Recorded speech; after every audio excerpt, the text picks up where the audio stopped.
I wrote something down that you said during the pre-interview. You said it's okay after you have a baby if you want to go back to your old life. Holding the baby, 3 a.m. in the morning, and Googling postpartum depression. I don't love my baby yet. Like trying to find something where someone has said something. I felt really trapped. This was going to be my life, and it was my decision. So like it's like you made your bed and you're going to sleep in it. I remember just a flood of emotion coming over me of like I just started crying. I'm by myself with this infant. I don't know what to do. She's crying and I can't stop. I'm crying. Like everything's falling apart. Yeah. And this is not how I saw this happening. Welcome back to Humanity Unlocked. I am your host, Kimberly Diet, and the topic we are discussing in this episode is going to be postpartum depression. For months, I have spoken openly about my interest in covering the topic of postpartum on the podcast, but as with all of my topics, in the end, it always comes down to finding that right person who wants to tell their story. And with that, I'm thrilled to introduce my guest. Her name is Katie. She was referred to me by a mutual friend. She is the mother of 3 daughters, twin 5-year-olds, and her oldest is 9? Yes. Yeah. For Katie, this is a topic that she not only has experience with, but it's something she's passionate about, educating others on. So I'm so excited to have you here, Katie. Welcome to the show. Thank you. Thank you for agreeing to be here and tell your story. Thank you for having me. Absolutely. Okay, so I want to begin just by bringing everybody up to speed with a short backstory for the listeners and viewers to get to know you a bit. So prior to starting a family, you and your husband, Matt, right? Matt, you guys were smart about basically checking every box you could to ensure that you would be as prepared as possible to become parents. You were married in 2011. You both were doing well at work. You purchased your first home. Yes. And then 4 to 5 years after you got married, you decided it was time to start a family. You became pregnant very easily. You exercised throughout your pregnancy. The baby was healthy. The pregnancy was healthy and normal. You guys took birthing classes and you had plans to have a natural childbirth. Your water broke on a Sunday night at 9:30 and you went to the hospital to have your baby. That's just to bring everybody up to speed on the bullet points. But tell me anything else you want to tell me about that, and then we'll go into hospital.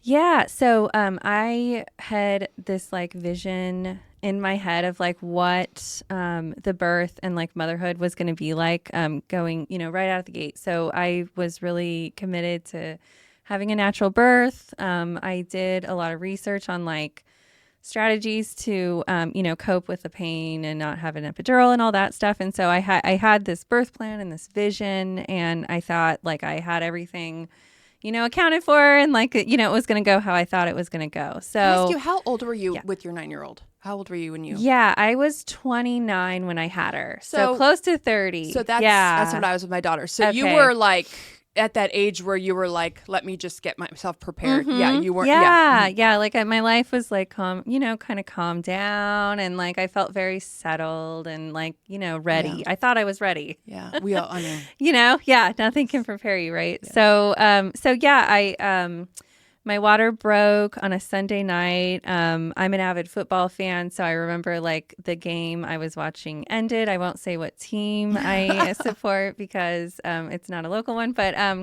anyway, so I remember that, and my water broke, and it wasn't like a big water. It was like kind of a little one. Yeah, and so I wasn't even sure at that point if I should like go in or not, because like I was worried if I went in too early that they would just send me back home, or just all that new mother like questioning yourself. So you had never gone to the hospital like false labor prior to that? Okay. No, never had been. So you're told to call the labor and delivery when you think like you might be going into labor. So I called and explained. I thought I had a leak.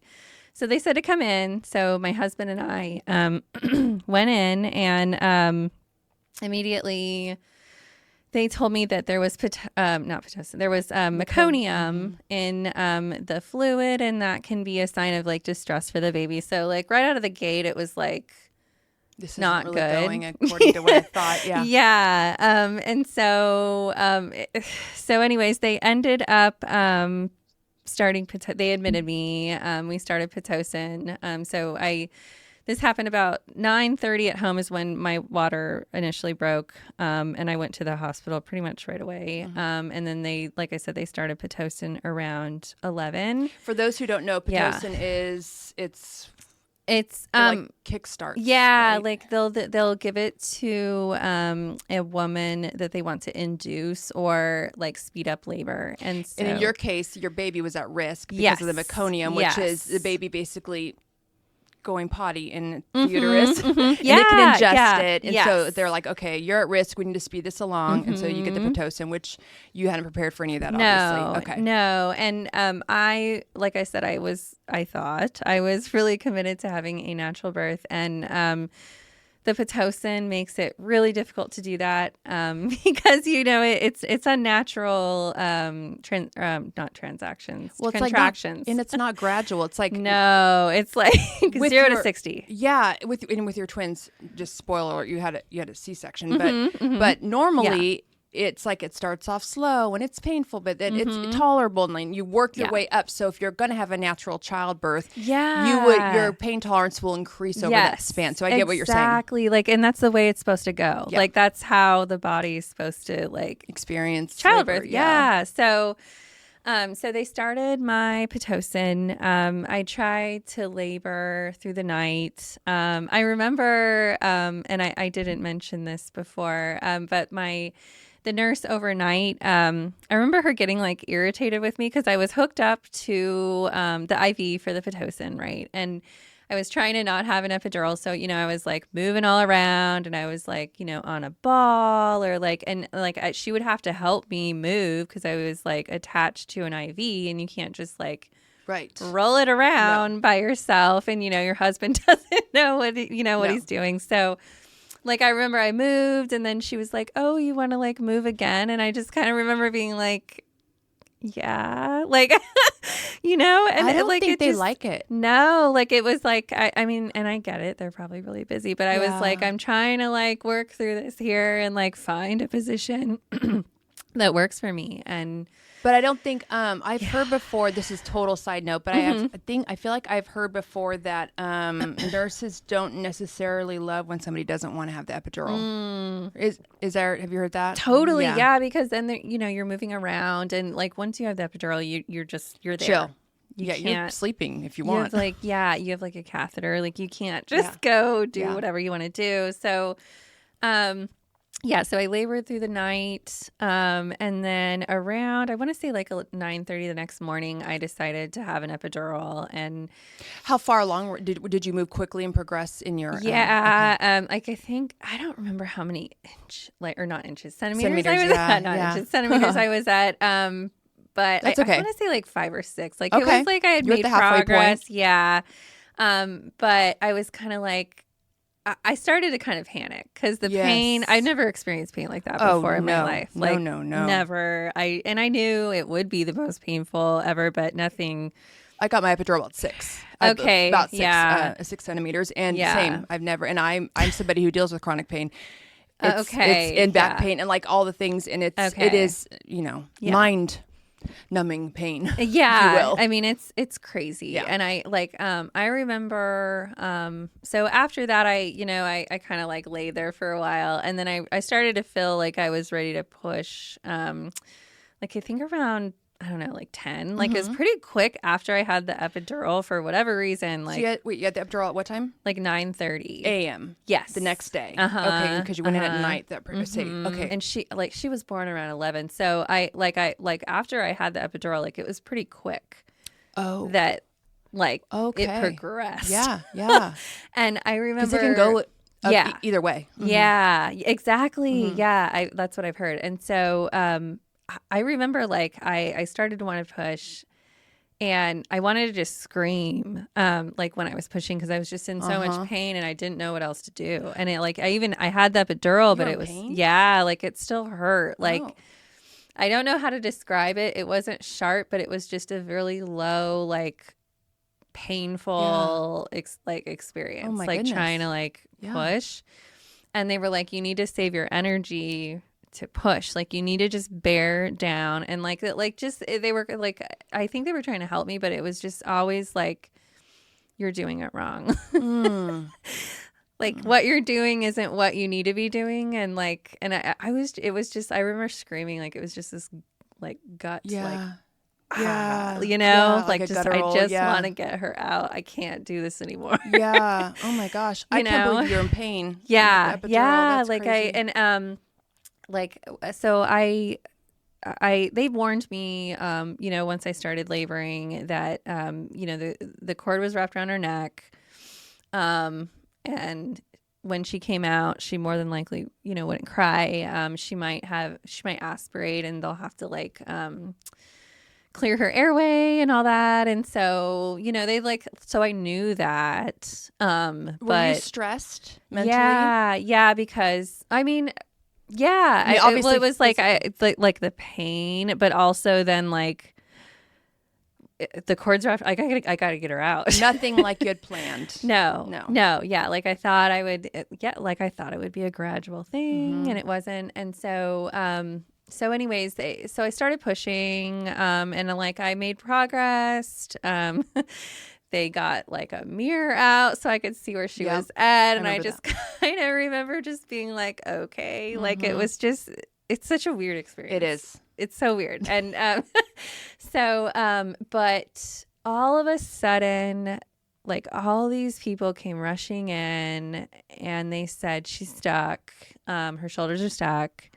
And I kind of could see, but I couldn't really see. My husband's face just turned white. Like he just didn't know what to do. Like no one knew. Like we were just kind of like, what's happening? And we had a shoulder dystocia birth, and so that is when the baby's shoulders get stuck on your canal. I can't think of the name. Yeah, like they get stuck. And is it because her angle like is just kind of off? Like it's I think it's the way that my pelvic like my bones are, and you don't know till you go into labor or till you have a baby, like whether or not, you know, you're like really built you know, for an easy delivery. Yeah. And I am not one of those people. So she got stuck.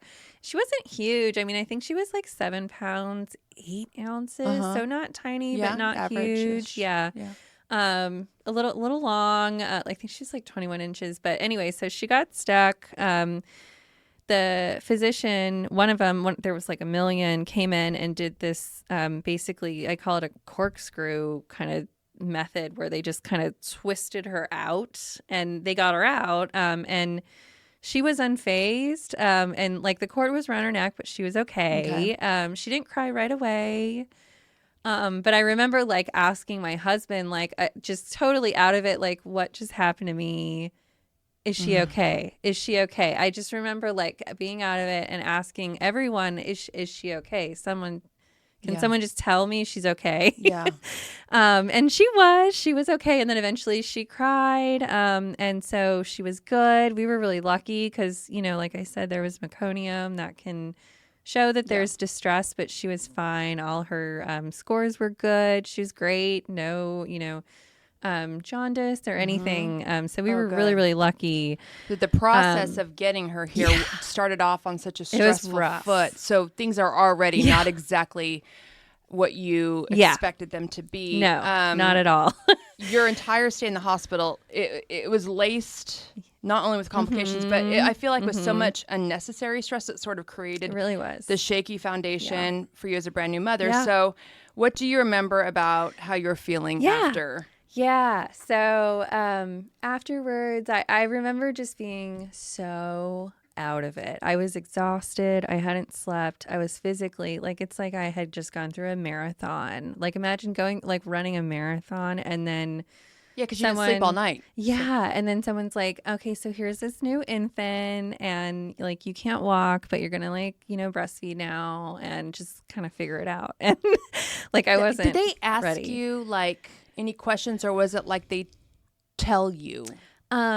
Well, okay, so what you're doing. I had created a birth plan and I know like a lot of doctors will do that with their patients. And so I had a birth plan, and in my birth plan I said that I would like to breastfeed and I didn't want to supplement. Okay. And I really think it's such a loaded question for new moms, right? Because you think you know what you want, and you say you indicate that on your birth plan, and then that all goes out the window, and then mom feels like a failure because she didn't do what she said in the birth plan. Right.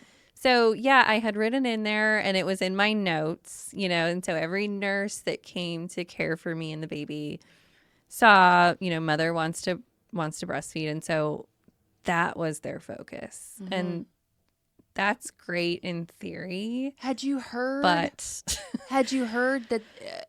because breastfeeding, I think you and I talked about this. Yeah. It's not as easy as one might think. No. Did you know that? No. Oh, you didn't. Okay. And I so wish I had known that because I took a breastfeeding class too because I thought, well, I'm not going to know what to do, so I need to learn how to breastfeed. Right. And so the class I took was more like how often you need to breastfeed. It wasn't like the mechanics of or like the warning, like this could happen. This isn't going to happen naturally. And my kiddo just could not latch. I tried everything and I felt like the biggest failure. Which is so crazy because that's literally everyone's story that I know. No kid latches. No. Well, maybe they do. Mine did not, and do, a lot of them don't. Exactly. And I was told they'll put her on my chest right after she's born, and then she'll latch and you'll just breastfeed for a night in the hospital, and then you'll go home and everything will be fine and so great. And if you're listening, if you're pregnant and listening to this, I want to just explain this. So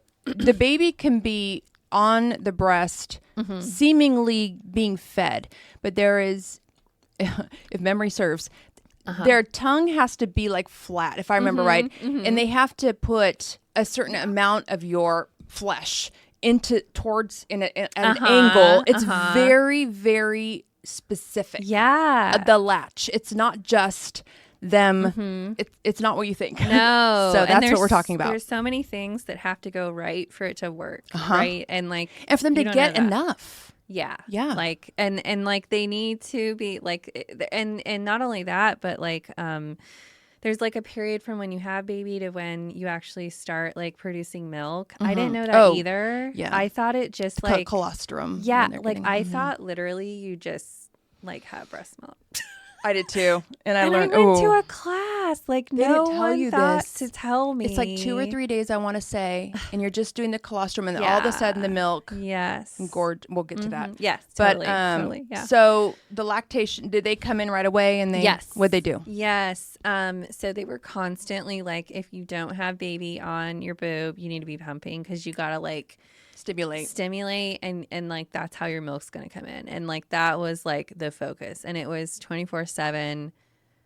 You're not sleeping, you're gonna have this baby on your boob, and you're gonna make this work. So is it pressure? Because it was basically you're not going home until we see she's latching and she's eating. And so that's why ultimately I ended up being there for 4 nights because I could not get her to feed, and we didn't supplement yet because I thought that's what I wanted. I didn't know you could do that. I didn't know. Goodness. So yeah, there was a lot of pressure on me. I remember I was trying to get anything I could into a little dropper to feed her. And she didn't have anything. Do you think if one of the nurses had said, hey, this isn't also we can supplement formula if you want to do something like that to relieve some of this pressure on you, do you think you would have taken her up on that? I think I would have. I think I would have still felt like a failure, but I think it would have definitely released that pressure. I think it's all in how they tell you. Yeah, if a nurse had said to me, have been other moms that struggled and they ended up doing some formula and it really helped them kind of get to that point. I think I would have been and I think my husband also would have been is that something that maybe we want to do? He would have been supportive. You should know all your options at least. Yeah. And no, it's it's okay if you go down that road. And I get that there's a real, we want to support moms who say they want to breastfeed. Of course. Right? I breastfed. Yeah. Both mine. Yeah. Mm-hmm. But I also think it's tricky because you don't know what you want until you go through it. And you don't know, and your baby too, you don't know how your baby's going to be. So it's just good to be educated. And if you're, I feel if you're under all that pressure and stress while you're in the hospital as a new mom, I think I would think, I don't know, but I would think it'd be on the nurses to be listen, let's talk about this. Yeah. But maybe, I don't know. what do I know? We need to make a change. Yeah, just the approach of yeah, it. Yeah, so, for sure. So you exclusively pumped, and then you were alone with the baby.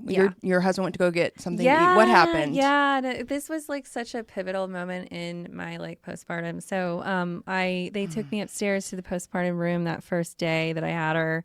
My husband hadn't gone to get something to eat. I think he hadn't eaten in like over a day. And so I was alone in the room with a baby, and I remember just a flood of emotion coming over me of like, I just started crying. Like I just was like, I think it was what just happened to me.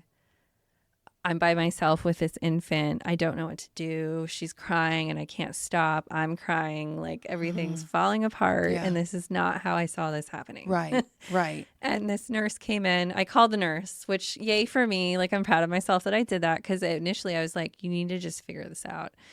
And she came in, and I'll never forget. She said to me like, wow, you're crying already? And I was just like, when you told me right?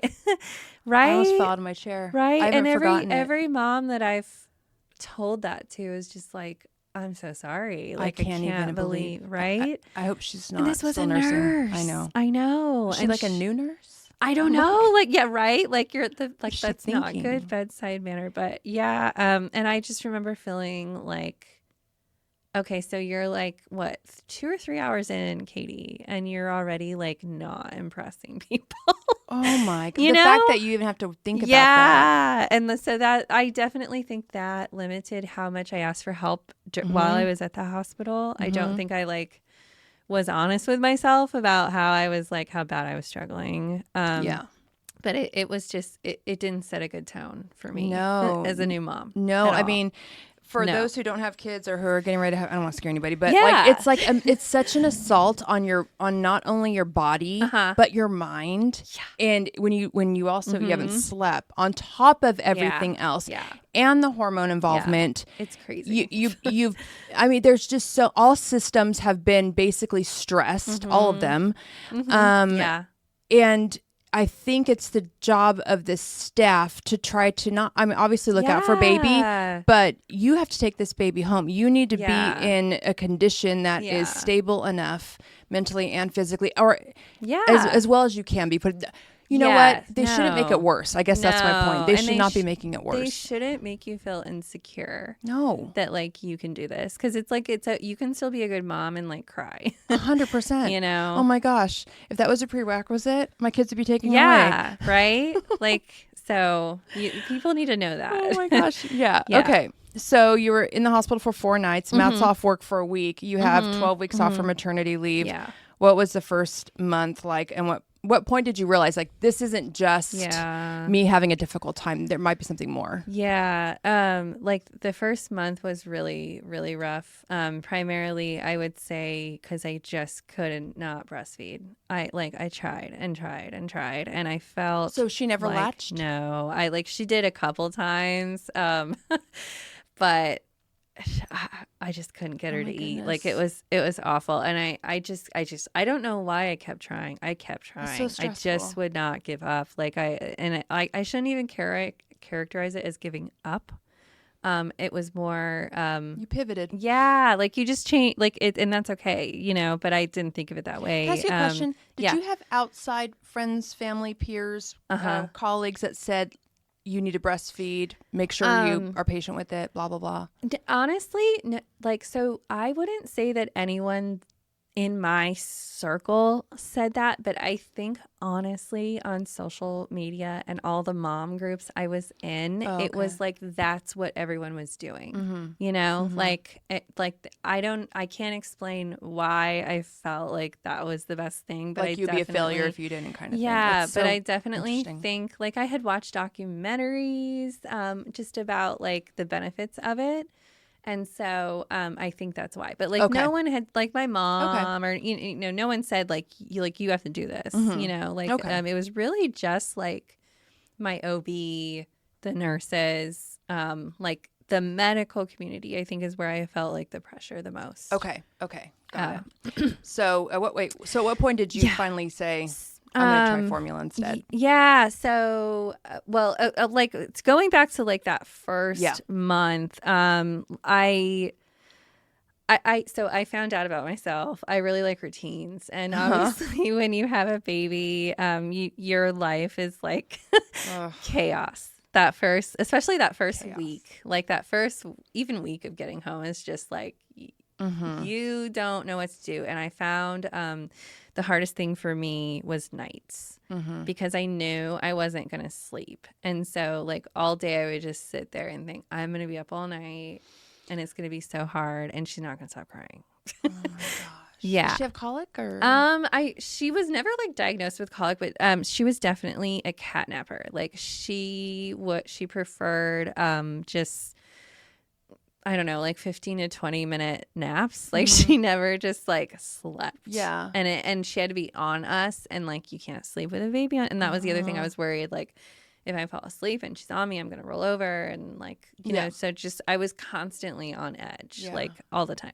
Okay. So yeah, that first month it was awful. Oh my gosh. Yeah. Like I don't look back fondly on that. But so I ended up, I was really not taking care of myself. I wasn't paying attention to like how I was doing. Like I was just on autopilot with the baby and breastfeeding and pumping. Like just that's all I did. And I ended up getting like a kidney infection. And I like just didn't think I had anything wrong with me. And I ended up getting like a fever. And I had to go into the emergency room because I just was so sick. This is the first month? Okay. I think this was I want to say about 6 weeks. So a little after that. Yeah. So yeah, I ended up getting really sick, and that's when I started to like I remember one of my friends being like, "You're not taking care of yourself," you know, and I was just kind of like, "Oh," it just never occurred to me that like this is a priority. I need to like, and like I would, you know, like some moms will like not have a shower. Or, like I was showering every day. Like I thought like I was cleaning my house. I thought I was doing all the things, but in reality, like I was just running myself into the ground. Do you think that when the postpartum, when that kind of surfaced, well, over and above, like just going through childbirth, do you think that, how much of that do you think had to do with, like the not sleeping? Do you think it was? Yeah. I've been trying, you and I kind of talked about this. I've been trying to figure out like the role, like postpartum, what is the role of hormones? What's the role of exhaustion? What's the role of the lack of routine? Is it all of it? I think it's all of it, but I definitely would say that the hormones are a big factor. And I think that like women need to know that like some women are more affected by their hormones than others. And like I mean I also think, you know, if you're doing well with breastfeeding, that's just going to make you feel more confident every day, right? And so like with me, it was just this daily struggle of like, you are a failure. Oh my gosh. You know? And okay. So so you're a new mom. This is your first baby. So you really don't have like a frame of reference to compare this to. So you might think this is normal. Either this is normal or I'm failing. One of the two. Yeah. And so you went to I'm failing probably and didn't realize that it should, I mean, it is hard. There's no doubt about it, but there's a level of the confidence that you should be, it should be ramping up as you go and not the other way. I feel like and you had the opposite effect. Yeah. And I will say I felt that's how it was for my husband. I felt like he was not postpartum, but like he's a new dad.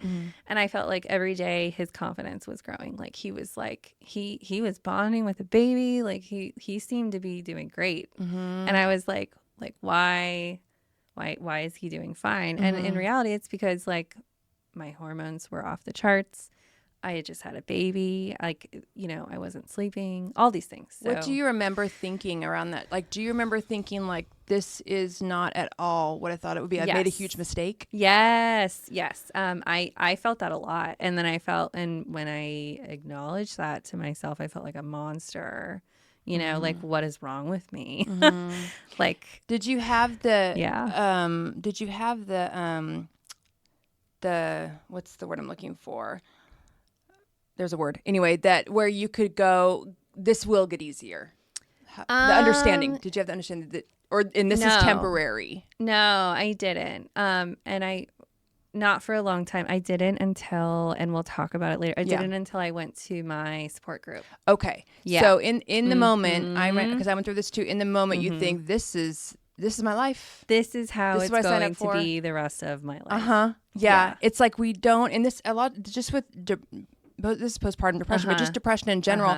You don't have the understanding that it's not a bad life, it's just a bad day, or it's a bad season or whatever. It's a hard season, so you can't see beyond. Like you can't see the light at the end of the tunnel. You have no hope, you know, because you just think this is how it is. And did you open up to, I don't want to get too far ahead of myself, but did you open up to your husband about it? Yeah. Like I remember just crying to him, like multiple times and just saying like, what's wrong with me? And I'm so sorry that you're having to deal with this. Like I felt guilty. And what like did he say? He never like blamed me or like he was super supportive, honestly. Like he but for him it was hard because he didn't know what to do. And he felt like just tell like he felt frustrated because it was like, just tell me what to do, and like that's what I'll do, and then we'll all move on with our lives. And did you talk to, not within your support group, which we're going to get to, but other friends or family that said like, oh, it's going to be great, or don't you just love her? Do you love being a mom? Yeah. I remember that. Yeah, like I remember like family members, like there was like that expectation that you're going to love it. Yes. Like, oh, isn't it so great? And like, you love your baby and she's so cute. And like, oh, you decorated the nursery, just like those things. And like, I was just going through the motions. You know, I so remember this. Yeah. Okay, so just real quick, I did look online to see what information I could share about this. What I found this is the Department of Health and Human Services via womenshealth.gov. So 1 in 8 women report symptoms. I never reported mine, so I know there's a bunch more that don't report. Report symptoms of postpartum depression in the first year after giving birth. It is experienced differently, but feeling sad, anxious, or overwhelmed are some of the signs. You might not feel connected to your baby, which is a big one. Yep. Or you might not feel love or care for the baby. If this lasts longer than 2 weeks, which is considered like the baby blues the first 2 weeks, you may have postpartum depression. I guarantee I had it and I didn't know. I didn't know because mine lasted like 4 months. Totally. I wonder how many women, you know, have had it and just didn't know. Yeah. You know, I mean, I'm sure it's a lot. Yeah. Yeah. No one wants to tell anybody either. Yeah. I mean, I told you like, I don't know if I'll edit this out or not, but like, I'll say it just in case I decide to keep it in. But I was so sleep deprived and so exhausted and so hormonally imbalanced that I was on a balcony, I was right outside my balcony holding my baby that would not stop crying. I was a young mom. And I had these visions of just going, because it would stop, right? Yeah, like that. It had been a full several days, no sleep, and like with mine, he didn't sleep longer than 30-minute chunks at a time. Imagine that. Yeah, I mean, you know, it's rough. but it is so rough when you're not getting. And then I wasn't really getting. I wasn't definitely not getting help from my husband at the time. Okay, see or during the night, that's got to make it even worse. Oh yeah, because the second time with my current husband, he was very hands-on, and I was afraid to have that second baby because I was like, I can't do it again. Right. I'm sure you would do that too.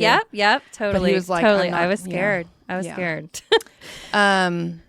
I could talk more about this, but I just want one more thing. Yeah. When they start smiling and laughing, it kind of helps. It helps because they give you something back. Yeah, that's for me when things shifted. I just have to say that. If you're a new mom listening, when they start smiling and laughing and looking at you and making that connection, you finally feel like, oh, you are human. Yeah, like, you're not a little blob. Yeah, you do love me. Yeah, yes. You do appreciate me. You appreciate me. Yeah. So just hold on. That's the best. Yes, okay, totally. So expectations versus reality. Obviously, a lot of us, you know, we have the expectations of what we think experience in labor, childbirth, motherhood would look like before we go into it. It's glamorized. We have the image. Yep.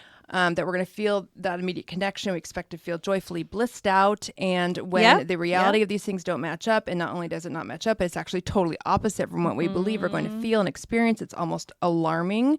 We think there's something wrong with us. We blame ourselves. We feel shameful. Yeah. You wrote something down or I wrote something down that you said during the pre-interview. You said it's okay after you have a baby if you want to go back to your old life. And if you could expand on that, I know this is. I know this is common. Yeah. So if somebody's done a YouTube search and they found our video, what would you tell them? Because I was in their shoes. Like I remember holding the baby 3 a.m. in the morning and Googling, postpartum depression, like I don't love my baby yet, or just, like that type of stuff where you're like trying to find something where someone has said something about this so that you're not the only one. And so I felt really trapped. Like I felt like I couldn't get out. I like we said before, like this was going to be my life and it was my decision. So like it's like you made your bed and you're going to sleep in it. Yeah. And, and the reality is like, you don't have to suffer through it because like you can get help, like you don't have to like feel this way. It's okay to feel this way, but there are resources to help you feel better. Right.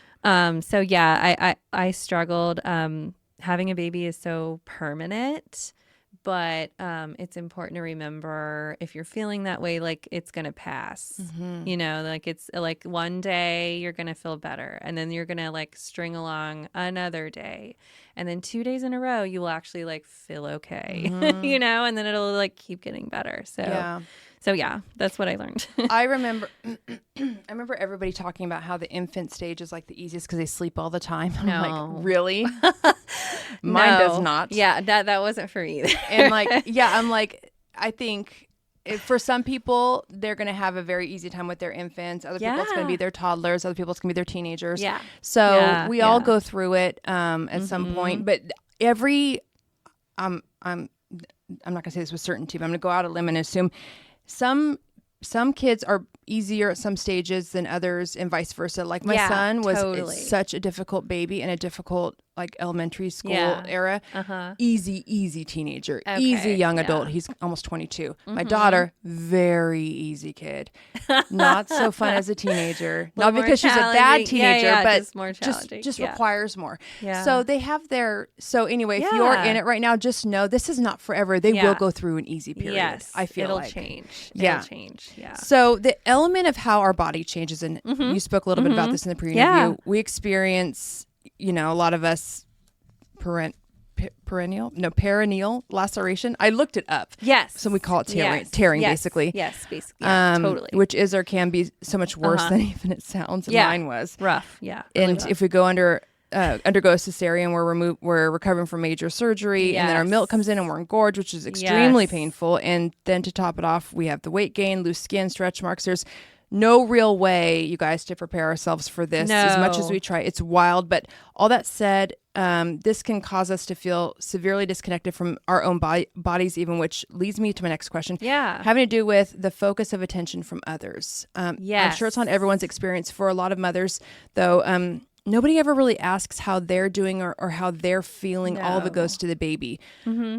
Yeah. What was your experience like with this? Same. It is. No one. Yeah, totally. No one really checked on me. Like everyone assumed I was fine. And I didn't tell people, but no one said, how are you doing? Yeah.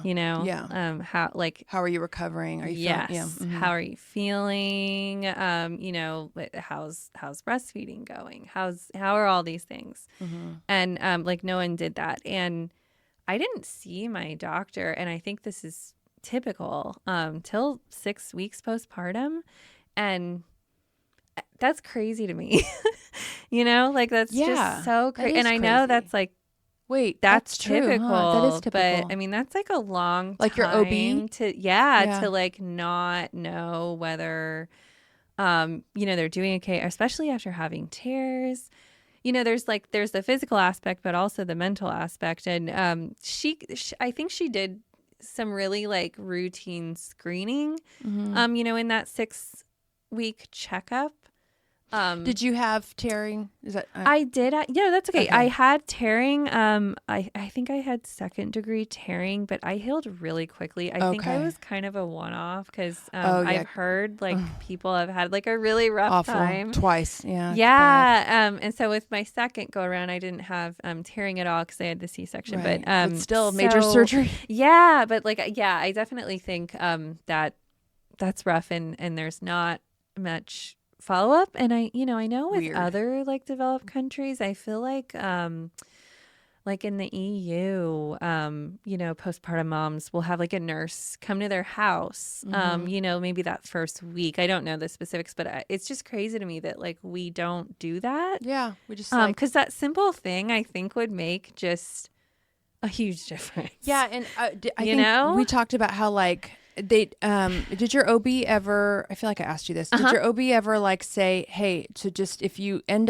start to feel like basically symptoms of postpartum depression, you need to contact me. Did they give you any kind of nothing? No, they just kind of wait for you to let them know. At the 6th month, there was very routine, like you fill out a thing that says like, are you feeling depressed?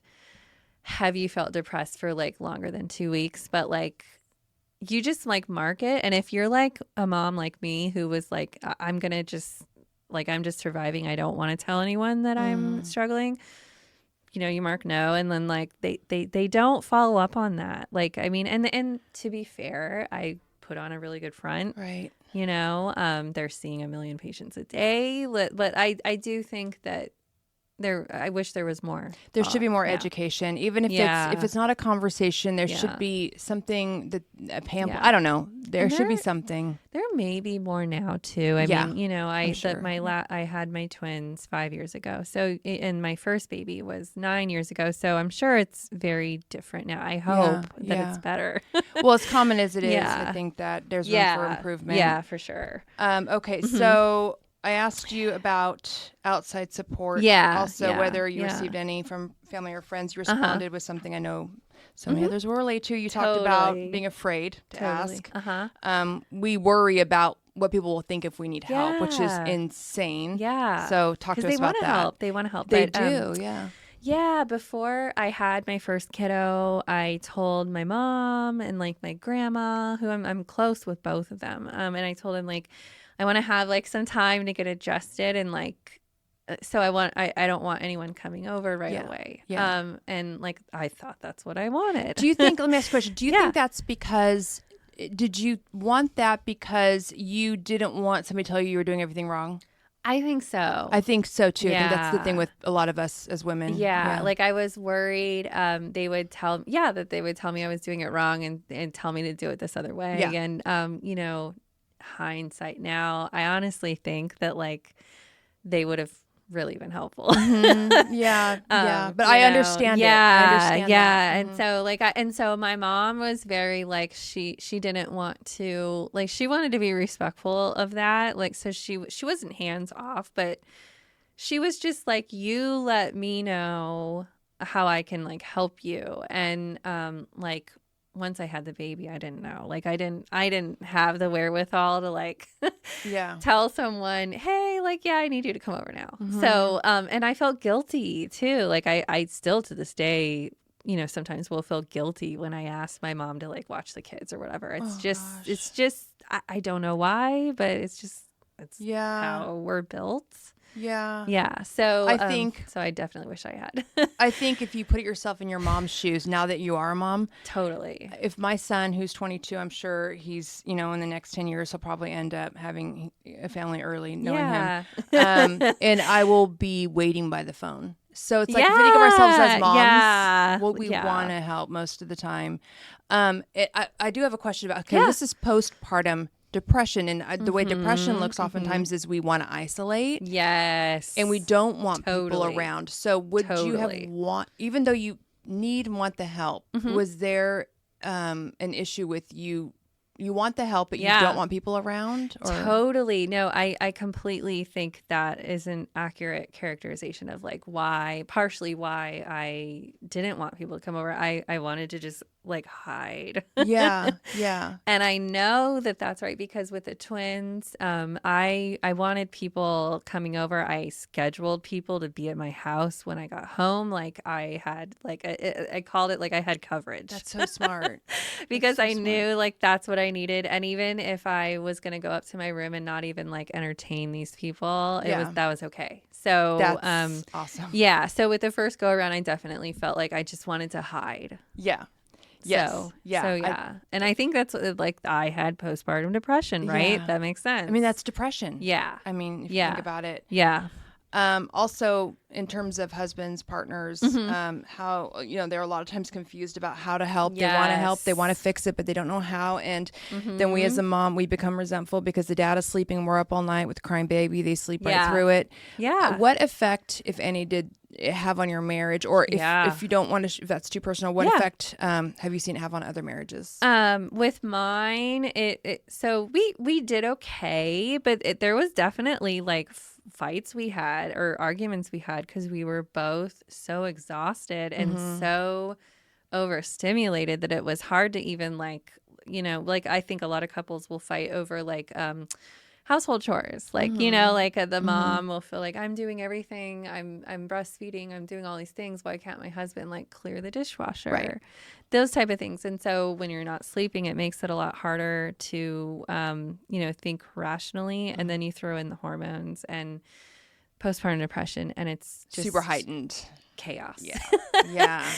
So and then my husband went back to work, I think after like a week. And so I also so he'd be up all night and then go to work, and then he'd come home, and I'd want to give him the baby so I could have a minute, but I also acknowledged, he worked all day after not sleeping, and so it's just hard on your marriage. And don't feel like your marriage isn't strong if you're not doing well, during that time. I think new moms and dads need to and if you're not married too, if you're just struggling with your partner, that's okay. That's normal. It is totally normal there to have some level. I think that communication's really the most important thing. There may not be the perfect answer, but maybe something you can agree on, like take turns or shifts or whatever, like I'll do tonight, you do tomorrow night, or you split the night in half. Totally. Or whatever. But the whole men sleeping when the baby's crying is just a phenomenon that is just... I know. No, I remember being jealous. My husband was, he would get up with the baby, but I do remember looking over and he would be able to just fall asleep. I know. And I even in the hospital, he was able to fall asleep on that uncomfortable chair. And I remember just being how do you get to just do that? I have not slept. Yes. Since we got here. Right. But and let's not forget, you've carried the baby for 9 months and your body probably didn't sleep well towards the end. No. There's just so much. There's so much. And the men, I love my husband. I know you love yours too, but there's so much that they could never fully appreciate. And I acknowledged, and I think it's important to acknowledge, I felt resentment to him. I just did. I felt so much resentment, and it's not his fault. No. It's not my fault. It's not anyone's fault. But the reality is you go through this really rough thing, and they don't have to. They're affected by it. But not as much as us, and you resent them. So that's a reality. And then if they have the nerve to complain, no, I'm just kidding, right? But honestly, it's almost like you have to withhold some of the things. It's you really have no idea. You really don't. God bless you. I know they don't, and that's okay. But no, they don't. But all of this is very, I mean, this part of it's very temporary, and it does get to the point where I feel like once the babies are a little more independent, independent's a strong word, but totally. Not so dependent on mom. The dad really at that point can shine if they so choose. They Step can. up and take on a lot of the role. Totally. The mom is typically in the beginning we're taking most of it, but you're the quarterback kind of. There's plenty of time for dad to make up for it. And my husband did, thankfully, but there is. Okay, so around 6 to 8 weeks into maternity leave, you made an appointment with your doctor. Was that to discuss the possibility of extending your leave time? Okay. Yeah. He made a strong recommendation to you that you wound up it being exactly what you needed. Yes. How'd that appointment go? Yeah. So I called the doctor and just said, I don't think I'm doing good, and I'm supposed to go back to work, and I don't know if I'm ready, and I know something's off, and I don't know what to do. And the doctor originally suggested going to a postpartum support group. And I have insurance through a huge HMO, and they, offer this to all the members. And I remember being like so irritated because I was like, I don't want to go talk about this like very traumatic personal experience and failure in my eyes, in front of like all these strangers. Like I don't want to do that. And but I was like, okay, if this is like gonna help me convince you that I'm not doing well, I'll jump through this hoop. Yeah, exactly. Yeah. So I went. And literally that was the first time after having the baby that I felt like hopeful that like I'm a good mom. Why? Like I remember literally walking out of the medical building and smiling and just being like, okay. Like it was the best feeling. Relief. I'll never forget. Yeah. I cried. Like, so basically I went to this, and what it is it's just all these new moms, and you go around in a circle and everyone just talks about what they want to talk about at that time.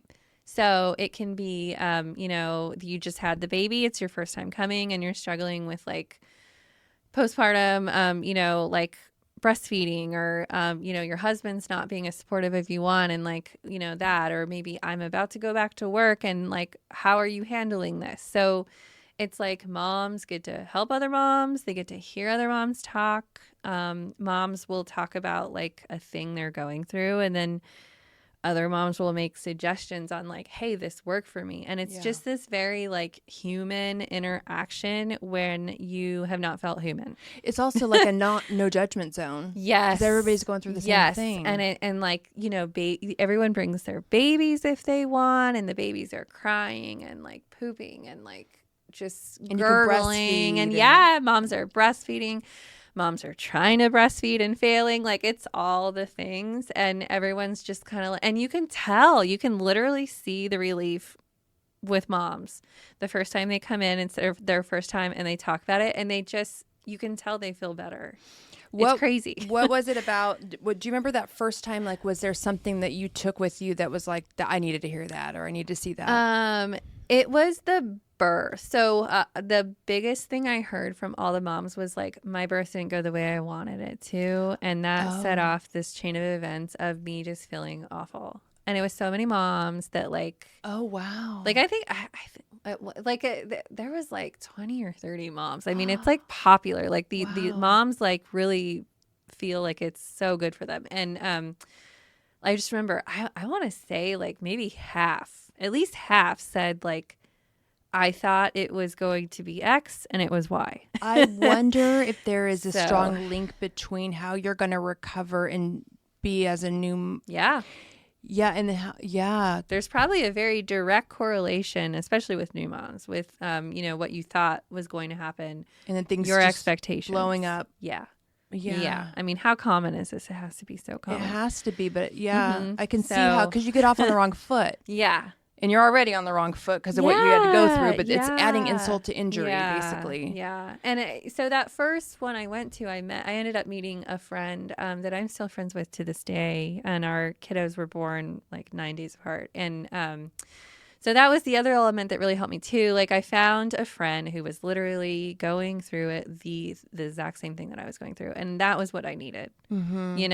I just, your friends might not be like right in that season of motherhood, and I think that can be hard. 100%, yes. And your mom and your grandma too, like they went through this so long ago, and it's different for them, right? And we tend to blunt some of those memories. Yeah. So that was a good part of it too. So now even like when I'll have a coworker that's having a first baby that I don't even really know that really well, but I'll tell them, I want you to know, like at the work baby shower, I want you to know, like if you're struggling after you have this baby, it's okay. Yeah. And I went to a postpartum group and it was the best thing ever. Like I tell them that, and I can tell sometimes people are like, why are you telling me this? Like, why are you being Debbie Downer? It's hard. But I've also had friends say, I'm so glad you said that to me, because no one did. And it ended up getting me through like a rough time, you know? Yeah. There's got to be a way to deliver that message in a way that's not like dark. Yeah. You know, because it's like the best time of their life, and you're like, hey, by the way, you may really hate yourself and hate your life. Yeah, like how do you say that? How? There's got to be a way to deliver that message. We have to figure that out. Yeah. Because not sharing it is cruel. It's a disservice. Yeah, it I really just feel is. like it's cruel. I feel like it really is. The shock that I remember I went through with my first, it sounds very similar to yours. I was on the floor in the shower when my milk had come in. I think he was 3 days old. And I had the most, I think it's the word guttural cry from the inner depths of my soul. So hard. Like you can't believe this is your life. I had a panic. I never had a panic attack. And I just kept thinking 18 years. 18, I'm 23. Married, nice home, business, the whole thing. Yeah. He's almost 22 now, but I was basically his age. Oh my gosh, that's funny. That's crazy. And I was losing it. And then I remember getting out of the shower and like being in the rocking chair with him crying. And my husband at the time, his dad came in and I was telling him, and he goes, so funny. And I think he was serious too. He wasn't seriously going to do it, but he was trying to gauge. He goes, do you want to give him up for adoption? I was like, no, I don't want to give him up for it. But I think he really, because it was that serious. He was so panicked, He was like, are you in that mental place where you don't want this baby? Yeah. And I'm like, no, and to him, I just don't know what to do. That's how we fix it, right? Can you imagine? You know? So we should just give up for adoption. No. Is that, and he was probably thinking that's how, is that what we need to do? Is that what you're wanting? Yeah. Obviously, I don't think he was going to want to do that. Or he was probably just trying to see, like, is this where she's at? Yeah. But I just thought, no, I need a solution. Yeah. I can't live like this. That's how, you guys, that's how bad. So it's cruel not to warn. There's got to be a way. That's all I'm going to say about that. Okay. Totally. So you return to work. You're still breastfeeding and pumping. You have to schedule it into your day while you're at work. Yeah. 6 months. This went on for before you made the switch to formula. So tell us a little bit about that, what that entailed, and how you felt making the switch. Oh, it was awful. So I went back to work. I was exclusively pumping. So I was pumping like a lot, and it was really hard to like work. You lasted 6 months. Yeah. Formula, or breast milk. Yeah. It was crazy. Like looking back, I'm like, what was your supply like? Did you have a good supply? I had an oversupply, actually. Good. And I think probably that was part of the reason. Like I was in all these forums, and like everyone was like, oh my gosh, you have so much milk. That's so great. And like that just further reinforced that I should like be doing it. Like, oh, I have this gift of like a good supply. So like I can't not do it. Right. Like I can see that. Yeah. Yeah. So I was really lucky in that regard, but also the one thing you could be proud of. Yeah. Too. Like I have all this milk, and like I can send my baby to, daycare, and she has it's breast milk. Like I just was like, I have to do this. Liquid gold. Yeah. Right. That's what they say. Yeah. And so how do you not like freak out about it? Yeah. So, I ended up, I think, around 6 months, I wasn't going outside. Like I was going to work, working, and then I would go in the lactation room and pump, and then I would work. And that's all I did. And I got to the point where I was just like, this isn't healthy. Like this isn't, I'm not okay with this anymore. And that's when we began to work in formula, and I slowly just transitioned. And then I thought I would pump until a year. Like I thought I would slowly like kind of phase out. And then I ended up just stopping. Wow. Like my supply started to kind of wane, and I kind of panicked at first, and then I just kind of let it, and then not being stressed out about pumping all day was like life changing. Oh my gosh, I bet. It was freeing, because I could go do something and not freak out. Like, am I not going to have any? Am I going to have to go in my car and like pump and like, what am I going to do? And so that was like a big game changer. I think for me, for the people who, you know, obviously just like anything else, there's these strong camps of people, right? Yes, totally. And I breastfed too. I am very much pro breastfeeding if you can. But here's the thing, like, we have to pick and choose our battles sometimes, especially when it comes to our mental health.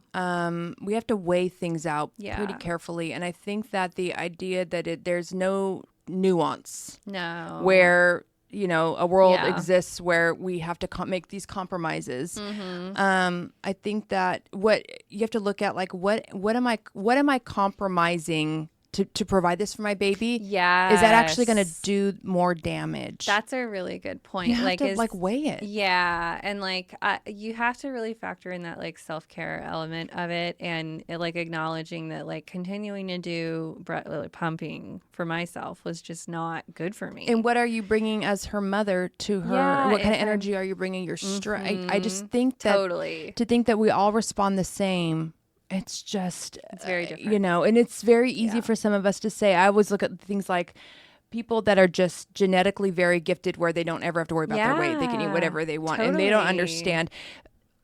But those people are not trying so hard to be thin. They're not trying so hard. It just comes easy. It just comes easy. Yeah. The same can be said for parenting, breastfeeding. It's sometimes we're not white knuckling. It just comes easy, right? If you have to white knuckle your way through breastfeeding and parenting, you need to look at that. Yeah. Like, it shouldn't be, there are elements to it that yes, are going to be hard for a time, but in the end, you could be actually bringing more, I don't want to say damage, but you're compromising to a level that you don't need to. No, you don't. And it, like, if you're white knuckling through breastfeeding, it makes it hard to like enjoy the baby. And ultimately, I think that was another reason I was like, I'm not enjoying my relationship with my baby because I'm so focused on like and how pumping. Awful is that? Yeah. I mean, in comparison, like it's like not good. The baby needs, in my opinion, I feel like the baby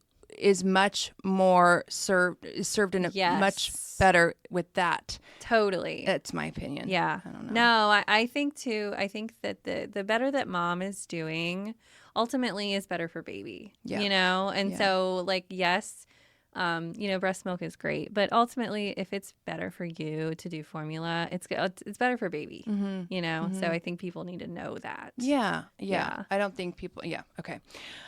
All right. So this is the part of the story where we want to give the mothers who are listening some hope. So after 9 months, you started to feel normal, more like yourself. 3 years later, you get pregnant, you give birth to twins. You had much more positive experience overall the second time, which, by the way, it's interesting because I know being that they were twins. How nervous were you after getting pregnant the second time? Did you have any fear? I was terrified. And I remember, so when I first found out I was having twins, I remember just totally panicking because I thought this was like my second chance to like have a good postpartum. Like I thought like, now I know all these things. I have all these tools and like it's going to be good. And if I'm not able to breastfeed, it's okay. Like I went into it thinking like this is going to be night and day. And then I was super sick, went in to just make sure everything's okay. And they're like, oh, there's 2 babies. Wait, what point did they know it was 2 babies? Super early. So 5 weeks. Like I was so sick. I was just nonstop like vomiting like all the time. And like my husband was like, I think we need to like just take you in and like make sure everything's okay. By the way, guys, she was not on any fertility meds. This was completely this was like twins naturally. Just paternal twins naturally. So yeah, I went in and the doc, you know, we did an ultrasound and the doctor was like, yeah, I totally see why you're like not feeling good. There's, you know, and it makes sense. Like you have to, like I had fraternal twins. So there were like 2 placentas and like 2 babies and it's just hard. Yes. So anyways, I panicked. Like I was just like, well, there go, like, this is gonna not go well again, you know, like oh my god. And so the whole pregnancy I was just super anxious. I remembered like I would definitely characterize that pregnancy as just full of anxiety. I was just really, really anxious. I did about what's to come. Yes. Okay. Like I was trying not to, but I was mainly obsessing about the breastfeeding. like, I was like, okay, I couldn't handle the breastfeeding with the one baby because I couldn't get her to latch, which I ultimately found out wasn't my fault, but that's neither here nor there. Yeah, we did. You can share that if you want. Yeah, kiddo ended up having like a genetic condition that caused gross motor delays, and we found out that was ultimately that contributed to like why how common is that condition? Super rare. It's rare. Yeah, like the first case was found in like 2007. That was like, so it's like a newer, yeah. So, but anyways, with the twins, I was like, I'm not gonna be able to breastfeed two babies. Like I couldn't even do the one. So I went into it kind of with low expectations, but yeah, definitely really nervous. And what's crazy is postpartum with the twins was like night and day. I just did so much better. Like I was I didn't cry in the hospital. Like, I mean, I cried because I had a C-section and it hurt. Oh yeah. But I was okay. Like I felt like I loved the babies right away. I felt like bonded to them. Do you think it's because your experience, your birthing, I know you had a C-section, so it's a different birth, but do you think that it was a more positive experience? Yeah, I do. Like I think I was just more prepared for it too, I think, and we had already talked about it, but I think I was better prepared to like advocate for myself when I like just right out of the gate going into the hospital. And so with them, I told the nurses that I wanted to breastfeed, but I wanted to also supplement with formula right out of the gate if they needed it. And so I could get one baby to latch. I couldn't get the other baby to latch. And so we ended up, starting one baby with formula and one not. Mm-hmm. And they really tried to like get me to pump. And I just told them I don't want to pump. I'm not interested in pumping. So you said, I'll breastfeed if they latch fine, but I'm not going to pump. Yes. That's what you said. Yes, exactly. Like I'll try. And I did. I tried and I was able to get one. And, one baby latched fine. And I felt, I think that really contributed also, which I haven't thought about, to me having a better experience is I was able to successfully breastfeed, and like that was a huge goal for me. Yeah. And so like luckily one baby did, and like I think I just felt like better about myself, like I accomplished this thing that I wasn't able to with my first baby. Mm-hmm. So I think that helped. Mm-hmm. But yeah, it's just so crazy to think about that with twins. I just did so much better. Like and how important do you feel like? I think that there's a lesson there as far as like advocating for yourself as well. Yeah. Because there's a lot of things we can't control, like meconium, Pitocin. Yeah. Maybe you can control. I don't know. Pitocin, I'm not sure. But as far as like the role in advocating yourself and how that will impact your experience, do you think that?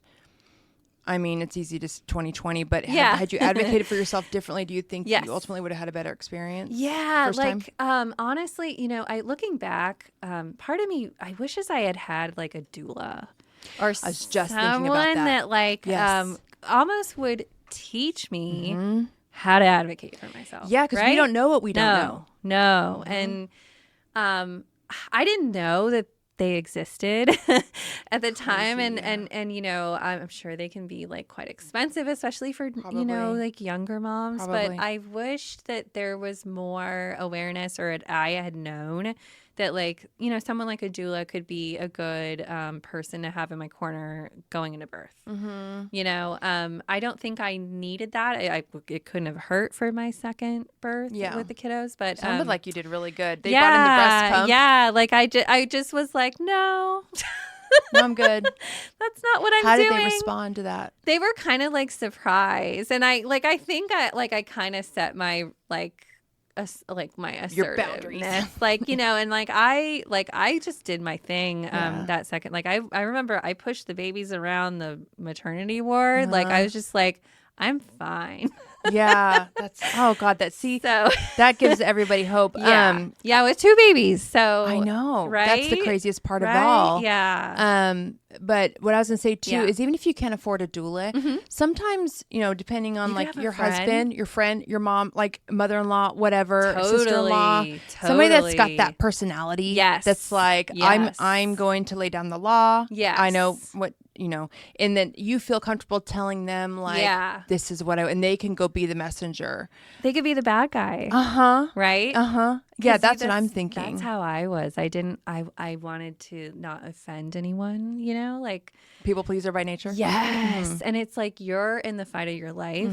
You don't need to be like pleasing people. I know. I'm the same. I'm a recovering people pleaser. Yeah. And it's so hard. It's so hard. Especially when you're compromised, you're in pain. It's so hard to, you just let you're people vulnerable. do it. Yeah, vulnerable. That's the word. Mm-hmm. Yeah. Okay. So leaving the hospital, you're in a much better position. You felt a different level of support. Yes. Was there a difference in how your husband supported you? Yeah. So the second time around, I don't want to make it seem like you didn't the first time. No. By the way. Yeah, for sure. No. He was a lot more he made sure to tell me he was proud of me. And like he didn't do that with our first kiddo because he just didn't know. Like I think we both thought that like having a baby is just this like easy, natural thing, and like you just know what to do, and it's hard, but it's not like it's not necessarily intuitive. Yeah, exactly. Not like out the gate. You don't just know. Not out the gate. No, I mean for a lot of us at least. Yeah, and so like we found out that I need to hear that. Like I was less resentful at him when he said, "I'm so proud of you that you did this." Like because I think it was him acknowledging that like I'm kind of shouldering this burden and he's not, and like it's not his fault, but like just to hear him say that like helped me like be not resentful with him. So awesome. He was like definitely like, you're doing such a great job. And he was like, he still is proud of me. Like he'll say like, I can't believe you had 2 babies. Like it's like, I can't believe you did this. Like it's crazy, Yeah, so yeah, he kind of like he was more intentful with that. So overall, looking back, I mean, it's kind of crazy to think this, but do you actually think your experience with twins, if like, let's just say like the first 6 months was actually easier? Yes. That's insane. Yes. Like physically, obviously, I'm sure I was more tired because with 2 babies, it's a lot harder to sleep. But I was just in such a better headspace. So it's crazy. The reason why I ask that is to basically relay the power of postpartum depression. If she had twins, if you had twins and that was easier for you than one, that is, it's not a joke. Like this is not crazy? Some just little baby blues. No. This is, no. In some cases it can be dangerous. Totally. So totally. Take it seriously. Yes.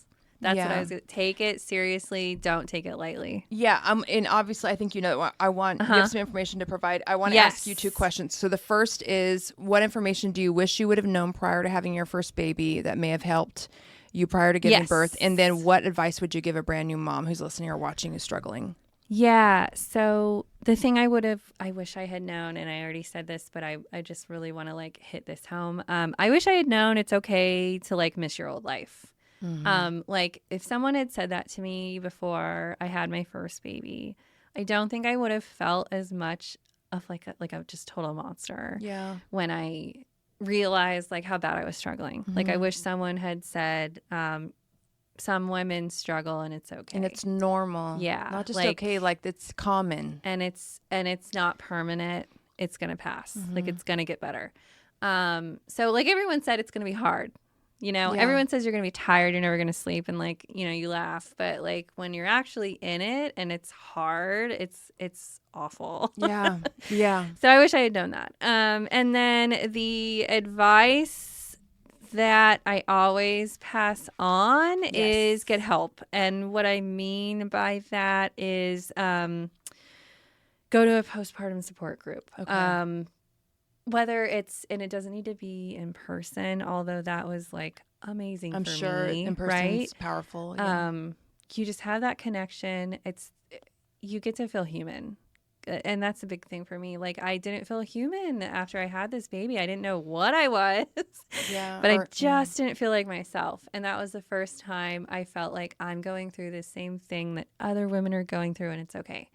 So, yeah, that's the advice that I always want to pass on is, get help through a support group. And how would they do that? Yeah. Online, are there? So like I said, I have health insurance through Kaiser, and I don't like people, that aren't local won't know. It's a huge HMO.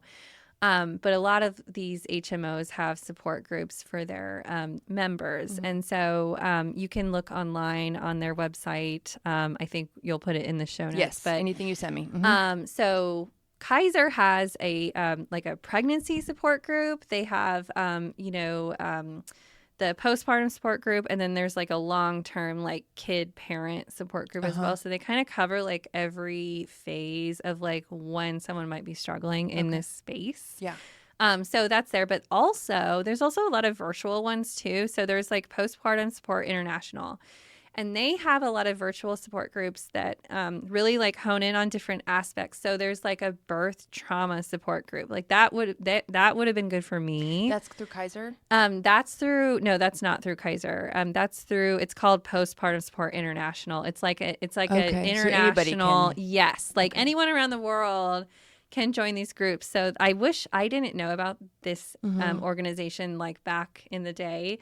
But they would be really interesting to join one of these groups and hear just experiences from international people. International, that'd be amazing. Right? But so there's that too. And then I wanted to mention also, I know other mom friends that ended up joining groups where they like walk together with other moms. There's like a group called, I think, like Stroller Strides.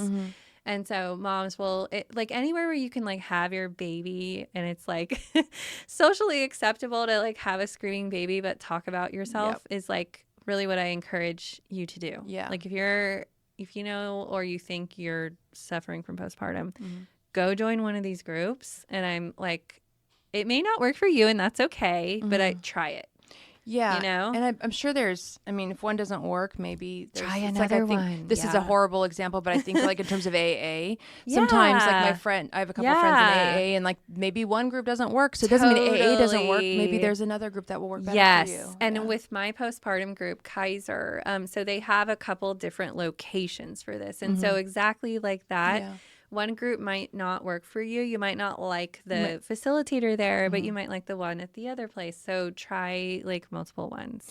And then do you know whether or not some of these groups are provided that are not through like an HMO? Do you know that? Like maybe meetup.com might have something. I should totally. No, I'm sure there's other entities. I did the quick search yesterday and found the Postpartum International, but I'm sure that there's like local, hyperlocal. I would almost look through like the California Department of Public Health. I bet that because I know that there is like a move to like address this more just like in the public health space, because I know people know it's like a thing that we need to like talk about. So I would look there as well. Okay. That's a good place to start. Yeah, totally. Anything you send me, I will put in the show notes. Okay. So so you guys, if you're listening or watching, check the show notes for that. Is there anything else you want to leave our listeners/viewers with? I would just say hang in there. Okay. So if we have someone who did a Google search and this comes up and they end up listening to it, just hang in there. You're going to be okay. You're going to find something that works for you. Yes. And you'll get through it. And so much of this is short term. It is temporary. It doesn't feel temporary, but it is. And the best years are yet to come. Yes. Truly yet to come. Yeah. And just saying that, I was reflecting. I love my 3 girls so much, and I'm so lucky to have them. And if someone had told me when I was struggling that like I would feel this way now, I probably wouldn't believe them, but believe it, like it'll get better. It does get better, and you'll look back and go, I want to do it all over again. Yes. And it won't even. Right? Isn't that crazy? It's true. I have a 16 and 22 year old. You still, it's like you totally forget, and you're like, I'm just gonna go do it again. I wish I could do it again, repeat it all. Yeah. All right. Well, thank you so much for being here and sharing your story. Thanks you guys for listening. We will see you back here next week. Bye. Right. Thanks so much for watching. If you guys enjoyed this conversation, please give it a like and leave me a comment. I want to know what you guys think. Also, if you're looking for more information about how to be a guest on the show, please go to our website at humanityunlockedpodcast.com. We only record shows in person, and we are located in Sacramento, California. Oh, and if you're not subscribed, make sure you tap that button so you can get updated on weekly episodes as they go live. Is that it? I think that's it. See you guys next time.